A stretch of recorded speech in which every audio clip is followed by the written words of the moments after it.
Hello students, welcome back. Now let us continue with the presentation of data. ठीक है, हमने last class में presentation of data के बारे में पढ़ा था, जिसमें how we present the data in the form of raw data, then second is ungrouped frequency distribution and third is group frequency distribution.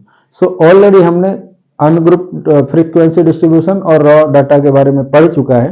अब हम पढ़ेंगे ग्रुप्ड फ्रीक्वेंसी डिस्ट्रीब्यूशन टेबल। ये क्या होती है? Now in this group frequency table we make the group of certain information and certain data. ठीक है, like suppose we have exam of 30 students in a class and marks scored by them are given out of 100. ठीक है, 30 students हैं किसी class में और उसके जो मार्क्स हैं जो उन्होंने स्कोर किया है out of a paper of 100 marks, उसको यदि हम एक एक बच्चे का लिस्ट बनाएं तो ये लंबा होगा। सो here we'll make a table and we'll find that how many students have scored mark between 0 to 10, then how many are between 10 to 20, 20 to 30 and like so on up to 90 to 100. ठीक है, so let us make a table just to present the information any marks scored by student in a class of 30 students. ठीक है, so now suppose this is the class interval, we are taking the interval of marks from 0 to 10. ठीक है, now 0 to 10 marks obtain करने वाले, suppose that there is only one student. So while calculating this information, once it is given in the form of raw data, we may commit mistakes, we may forget some of the information. For that we used to make a symbol for each observation. यानी हम जब उस observation को raw data के form में देखेंगे तो क्या पाएंगे कि एक ग्रुप के बीच में कई इंफॉर्मेशन है। So while checking this we may commit some mistakes, we may leave some information without noticing it. ठीक है, उनको नोटिस किए बगैर हम छोड़ देंगे, भूल सकते हैं। तो उसके लिए क्या करते हैं कि हर एक इंफॉर्मेशन मिलने के बाद we make a mark, that mark is called tally mark. ठीक है, टैली मार्क में सपोज 0 से 10 के बीच में there is only one student. ठीक है, सो will mark at this place as one vertical line. ठीक है, this is called tally mark. ठीक है, सपोज 0 से 10 के बीच मार्क्स ऑब्टेन करने वाला एक ही स्टूडेंट है, so there will be one vertical line. Now इसकी frequency, now this frequency will be written here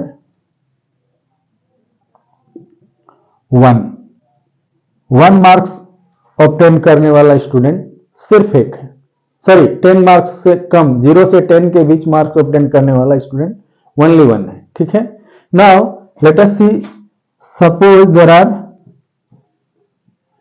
some students, suppose 2 students are scoring between 10 to 20. So while checking in the raw data, we'll see that there are 2 students who have scored marks less than 20 but more than 10. So we'll write 2 vertical line या 2 tally marks.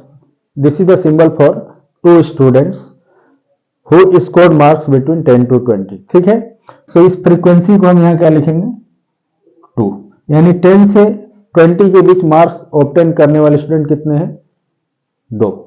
ठीक है, उसी तरह से 20 to 30 इसके बीच obtain करने वाले suppose they are 4 student. So 4 students के लिए हम क्या करेंगे, there will be 4 such line. ठीक है, and will write here 4।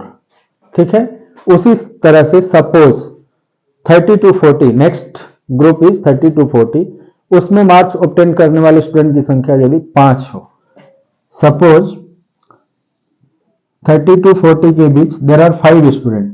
So how will write 5 in this form of symbol, 4 vertical line और इनको क्रॉस करते हुए एक oblique line like this.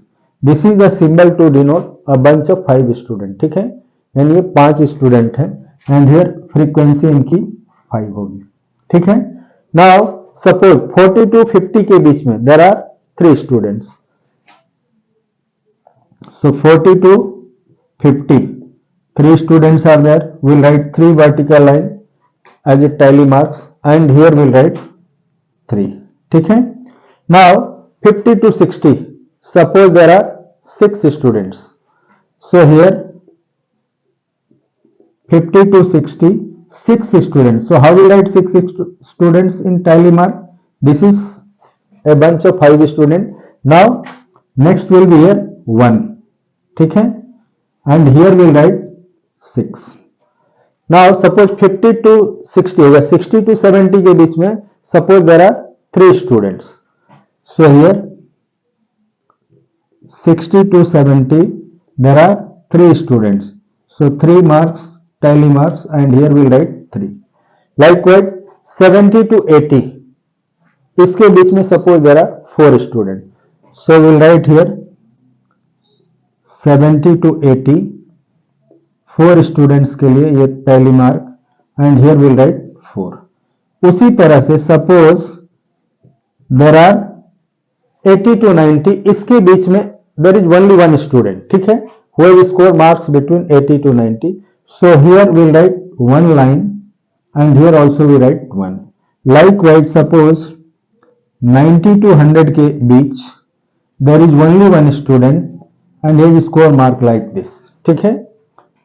So इस तरह से we have distributed the marks obtained by student of a class in group, यानी 30 students एक क्लास में, उन्होंने जो जो मार्क्स ऑब्टेन किया सारे स्टूडेंट्स के मार्क को हम एक टेबल के फॉर्म में रिप्रेजेंट किए कि 0 से 10 ऑब्टेन करने वाले कितने बच्चे हैं, 10 to 20 how many students are there, 20 to 30, 30 to 40, and likewise 90 to 100, ठीक है. Now will add this all. So here 2 + 1 3 + 4 7 and 5 12, 3 15, 6 21, 3 24, 28, 29 and 30. So here total number of student is 30. Here we may write total students is 30, ठीक है. So total number of students कितने हैं? 30 हैं. Marks obtained by them are listed here, ठीक है. इस तरह का जो डिस्ट्रीब्यूशन है that is called group frequency distribution or group frequency distribution table. So by this time we have just seen how we present the data, ठीक है, in the form of raw data, ungrouped data and group data. Thereafter the next topic comes, that is analyzing and interpreting the data. Means data को analyze करना और फिर उसको interpret करके take the जो decision है, specific decision are being taken by analyzing and interpreting the data, ठीक है. So now अब for this we used to find a central value of this data that are called central value or a representative value of this data, ठीक है. So next topic that you will learn, that is called measure of central tendency. Third is measure of central tendency, or same is called a representative value.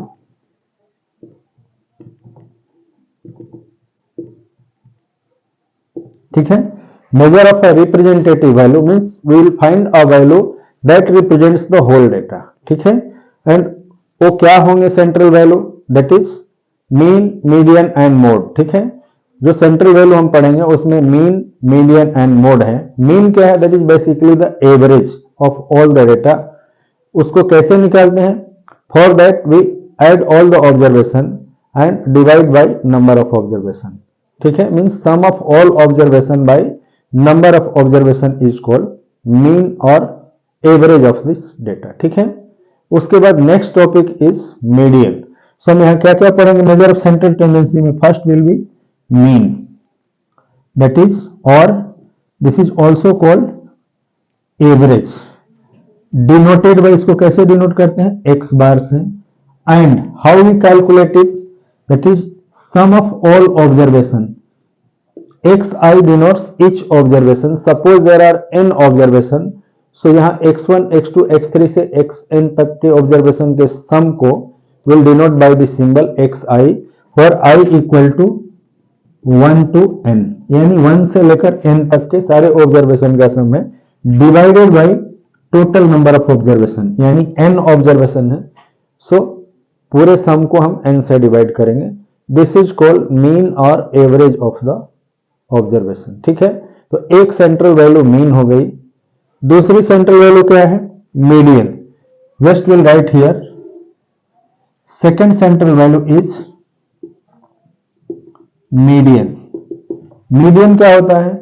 That is first we arrange the observation in either ascending order और descending order. यानी हम observation को या तो बढ़ते हुए क्रम में या घटते हुए क्रम में ऑर्डर में लिखेंगे. उसके बाद जो वैल्यू इनके मिडिल में होगी that value is called the median. So now there will be two cases. यहां दो केसेज होंगे. यदि नंबर ऑफ ऑब्जर्वेशन काउंटिंग में इवन हो उस केस में there will be two value in the middle, यानी मिडिल में दो वैल्यू होगी. तो वहां पर हम मीडियन कैसे निकालेंगे? उन दोनों वैल्यूज जो सेंट्रल वैल्यूज है बीच में है उनका मीन निकालेंगे, यानी एवरेज निकालेंगे. तो जो एवरेज होगा that is called the median of the observation. ठीक है. यदि नंबर ऑफ ऑब्जर्वेशन ऑड हो सो उसमें क्या होगा? जो मिडिल वैल्यू होगी वो सिंगल वैल्यू होगी. Suppose there are n observation and n is odd number, then n by 2 plus 1 is n plus 1 by 2th observation will be the middle value. Like suppose n equal to 5 है, यानी number of observation 5 है, तो 5 plus 1 by 2 that is 6 by 2 means third observation will be the middle value and that is called the median of this data. ठीक है. उसी तरह से mode क्या होता है? कि जो ऑब्जर्वेशन सबसे ज्यादा बार आया हो. ठीक है. That is called the model observation. Model से ही वर्ड बना है मोड. ठीक है. सो मीडियन क्या हो गया?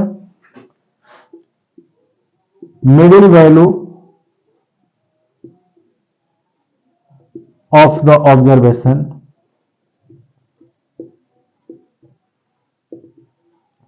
व्हेन दे आर अरेंज्ड इन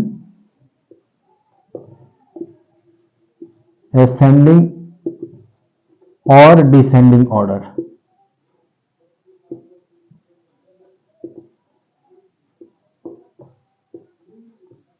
ठीक है. तो मीडियन क्या होता है? Middle values. ठीक है. नाउ यहां दो केसेस हमने बताया. Will discuss in detail in the other class. यहां हम जस्ट बता रहे हैं कि मीन क्या होता है, मीडियन क्या होता है एंड मोड क्या होता है. मोड क्या है? Mode is the observation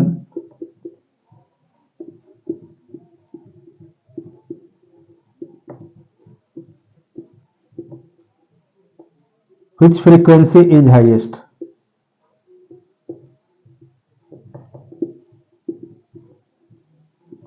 यानी यदि हम ईच ऑब्जर्वेशन को देखें तो जिस ऑब्जर्वेशन की फ्रीक्वेंसी हाईएस्ट है, फ्रीक्वेंसी हाईएस्ट मतलब जो ऑब्जर्वेशन सबसे ज्यादा बार आया है that is called the mode. ठीक है. उस ऑब्जर्वेशन को मोड कहेंगे. तो इस तरह से हमने देखा कि मेजर ऑफ सेंट्रल टेंडेंसी क्या है, मीन, मीडियन और मोड. अब है कि हम इन्हें निकालते कैसे हैं. ठीक है. और निकालने के बाद इसका यूज क्या है, so that will study in the next class. ठीक है. तो नोट करो इसे. मिलते हैं अगले वीडियो में. Okay, bye.